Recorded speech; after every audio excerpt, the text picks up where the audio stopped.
we are now in a recession. Interest rates are at all-time highs. I think they passed 6%. So if you got a quote for a owner-occupied interest rate right now, it's like 6.1% or something, and you might have to pay points. The real estate market has started to soften a little bit. The stock market is down. We have some crypto in our portfolio, and it is almost non-existent. And it's gone. What? It's gone. It's all gone.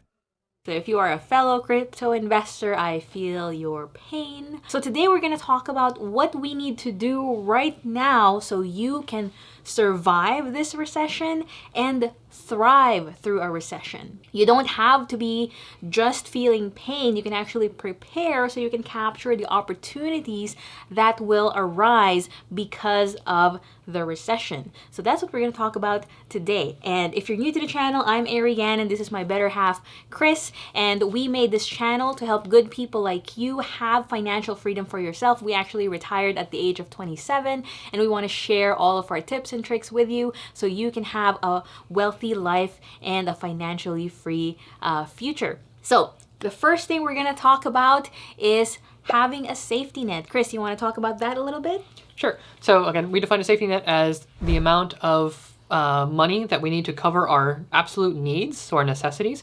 Those are things like housing and transportation and food, sometimes like health insurance, medical stuff, the stuff you can't really live without. We figure out how much that is per month on average, and then have enough in a account, a readily liquid account, so cash or something cash-like, so that if income stops for whatever reason from any of our particular investments, we still have cash sitting on the sideline to get us through that period for however many months.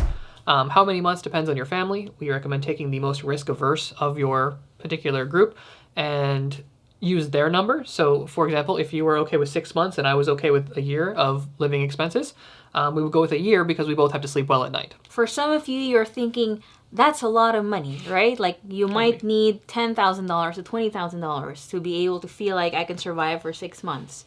And yes, it is. But you have to start somewhere. If you don't have $20,000 in a safety net in your bank account, guess how you're going to get there? You're going to start with $1,000, right? Start with 100, then 200, then 500, and 1,000, and work your way up. It's not going to happen overnight. No, and a lot of people undervalue the benefit of having that safety net there because it's not investing. It's not earning any sort of income. And we all talk about the sexy investment income, right? But you can't take a risk on that investment income if you're not safe, right? So the big advantage that the safety net has is it gives you the ability to, one, take risks, so either risks on yourself to maybe get like a new certification for your job or change careers, or take a chance on a flip or some other investment. You can't really do that unless you're safe at home.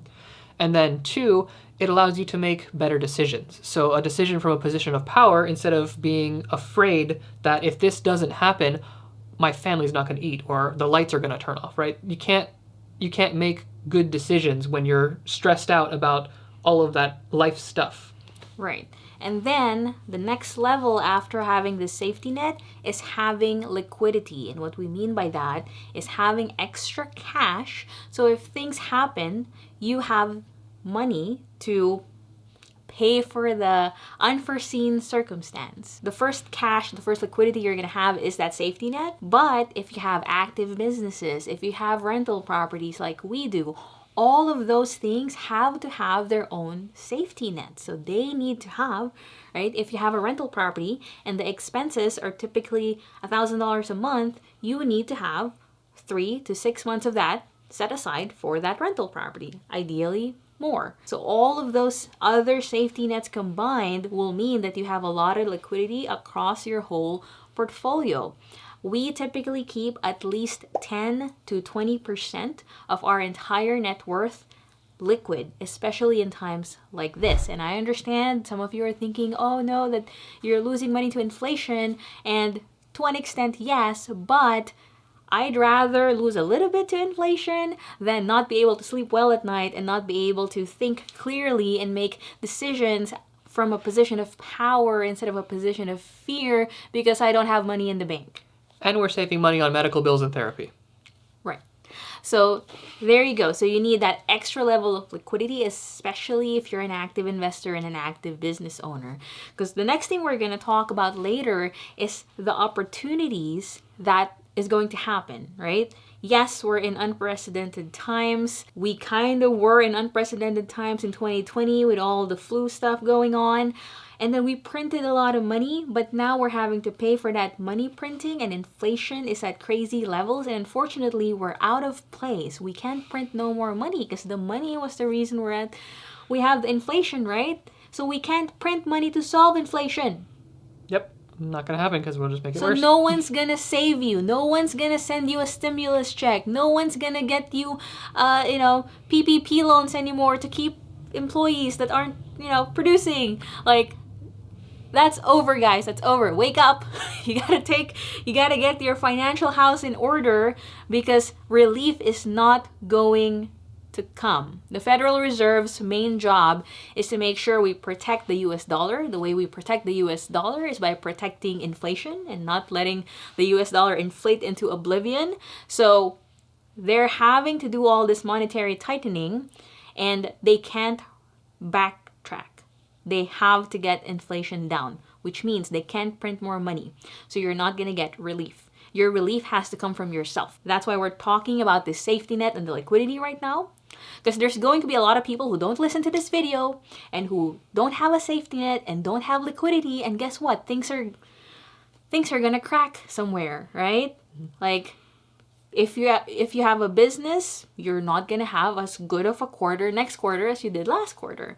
If you have tenants, some of them might not be able to pay and there might not be printed rental assistance anymore. So you're gonna have to figure out how you're gonna float that time from when you're helping out your tenant figure out their situation. Or if they really can't figure out their situation, you're gonna have to replace them with a tenant, but you're still out that time when they didn't pay the rent. And if you don't have this safety net, guess what's going to happen to you? You're going to be a motivated seller. You're going to be forced to sell at a discount or forced to do something that you normally wouldn't want to do. Or in the worst case scenario, you really can't make it happen and now you're underwater. Well, now the bank might take it. For the large multifamily properties, the bank will take the property back. Now, if you're on the other side of it and you are one of the investors who prepared, guess what? You can buy the property that the motivated seller has that they can't keep. I was going to touch on that first. So right now we're promoting having extra liquidity, extra money on the sidelines. But when things stabilize, you can go back down to your normal liquidity level. So let's say you bumped your liquidity up to 20%, but you usually idle at 10. Well, when the market starts to show some opportunities, you can use that as, like, some people call it dry powder, right? They have money ready to deploy into those good deals when they show up and drop you back down to the 10% that you usually keep.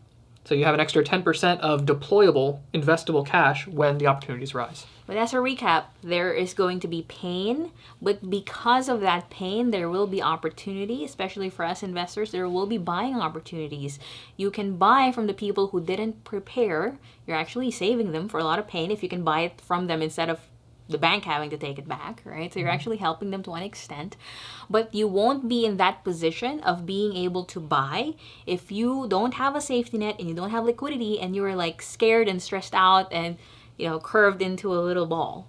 If your financial foundation is not there, you're not going to be able to take advantage of the opportunity. Right. So do this work now. We still have time. I know the headlines are out, but this is just the beginning. And we're not even officially in the recession yet. Everything says we are, but it's not technically official yet. Right. You can still prepare now. You can still save up a little bit. The next point we have here is mastering the gap. We talked about it in one of the last videos, but the real gap between the wealthy and the poor is how much the gap is between their income and their expenses. So if you think about it, think about yourself a few years ago. Do you make more money now than you did a few years ago? Well, let's say you're making 20% more now than you did 5 years ago. Are you saving 20% more? Most people aren't. Chances are you're not, right? And it's because you're falling into this trap that most of us fall into, which is lifestyle creep. You see this shiny object that the media portrays that makes you think that you should have it, and then you buy it, and then there goes the extra gap you would have had to invest or save up this cash flow and liquidity we're talking about. Yeah, it's the keeping up with the Joneses. Society tells you that I need this bigger, fancier car, that better phone, or whatever, right? We we are literally conditioned to be consumers and to buy this stuff that we were happy without. If you look at yourself 5 years ago, you might have more money now, but do you have more happiness now? Maybe. But most people's lifestyle creeps with it, and they're still stressed because you went from living paycheck to paycheck here to living to paycheck here. You're still living paycheck to paycheck, which is full of stress. Right. It's like if you imagine a hamster in a hamster wheel, you're the hamster. And you just upgraded your wheel. Yeah! Instead of having a nice wooden wheel, you're I've now got in a gold wheel. Right. Yes! Yeah. But, you know, the true freedom, financial freedom, which is the point of this channel, is for you to escape the wheel. So you can wander around the world and enjoy life to the fullest. That, ideally, is the goal. One practical thing you can do right now is look at your last 3 months of expenses. And you can, like, download this from your credit card bills and bank accounts. The main thing is just write down beside all the things, like if you need that expense or you just want that expense. I think critically about this. Like, so a lot of people will put like their mortgage as a need, and part of it is probably a need. Housing is a need, but do you need that house? Do you need that car? Right? You could probably allocate a smaller portion of that to a need and then another portion of that to a want to really be more accurate. So look for all those things, and you might find things that will actually check off multiple goals, right? If you cross off fast food and you just like, hey, I'm gonna meal prep every Sunday, which is actually something we do when we're home, but that's something we do that checks off a lot of our boxes. Think of those things that actually save you money but give you something you even want. That's a triple win right there. If you cut off fast food and do meal prep. We are big proponents. We actually don't budget. Instead, we have rules for ourselves and we have questions we ask ourselves. So typically when there's an expense presented in front of us, we first ask, is this a need, right? Like an actual basic human need. Will I die or be in danger if I do not buy this thing? If the answer is yes, then we buy it. Yeah. Next, we There's ask... no decision to be made there, right? Right. Next, we ask if it's a special occasion, right? Is it a birthday? Is it like the ballet recital, whatever, right? If it's a special occasion that we know we value, then yes, we typically will still spend for that. Now, past that, we ask ourselves, well, do I have passive income to pay for it? So if it's not a need and it's not a special occasion, so it's usually just some want, right? Do I have passive income to pay for this fast food expense? And if the answer is yes, then you have health questions and stuff. I was about to say, we will pay for something that we actually want. Right, we right. don't really so, want which is fast usually food. not fast food, Okay. but like a date, right? A date in the middle of the day, right? Well, do we have passive income to pay for this date? If the answer is yes, we do I it. get a date. If not, then we ask ourselves another question. Well, would I rather be able to do this thing forever, later, by holding off a little bit and investing the money I would have spent here and put it in something to give me dates over and over and over forever? That's the delayed gratification thing people talk about, where we can delay certain things, and sometimes the answer is no, I do want a date now. Right. And that's okay, as long as we know that we're trading, right? It's a trade. So maybe you can use those questions as a guideline for you. Anyway, I think this video has gone a little bit too long, but Kinda hopefully, rambly. hopefully you got some great tips on what you need to do right now during a recession. And if you haven't subscribed yet, click that subscribe button and the notification bell. We will have more tips in the next video because I think this is very timely. And then we will resume the How We Retired in 27 series after that. But make sure you check out the next video as well because we're going to have even more tips on how to deal with a recession.